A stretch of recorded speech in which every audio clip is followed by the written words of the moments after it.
Boom batch కి చెప్తున్నా, వదిలే స్వామి అక్కడ పెట్టేసెళ్ళు. కుర్చీకి ఒక స్టోరీ ఉంది, అందుకే కుర్చీ వచ్చింది. ఆ భూమ్ బ్యాచ్ కి చెప్తున్నా, చొక్కా చేతులు మడత పెట్టుకుంటే ఇక్కడ ఊరుకునే దానికి పసుపు సైన్యం గాని జన సైనికులు లేరు. మా జోలికి రావద్దు,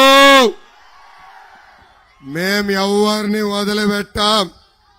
మా పసుపు సైన్యం జన సైనికులు ఒక్కసారి ఇట్లా చేస్తే మీ సీటు కూడా మర్చే బాధ్యత మేము తీసుకుంటాం.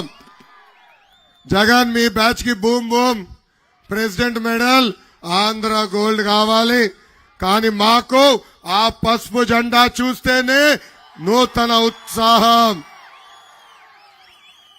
ఈ సభాముఖంగా జగన్ కి నేను హెచ్చరిక జారీ చేస్తున్నా, మా జోలికి రావద్దు.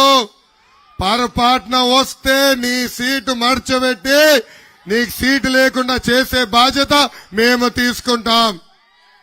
ఎలా చేస్తామో చూపించాలా ఇంకొకసారి. ఇదిగో బా జగన్,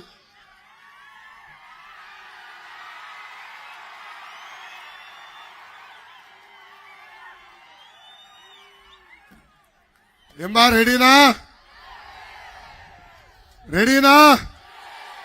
సీటు మడత పెడదాం, రెడీనా? వదులుతామా ఈ జగన్ని?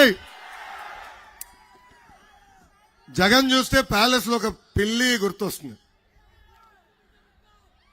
ఆయన చేస్తున్న తప్పులు చూపించడానికి, రైతులు చేసిన అన్యాయం చూపించడానికి రాజధాని ఫైల్స్ అని ఒక సినిమా కొంతమంది తీశారు.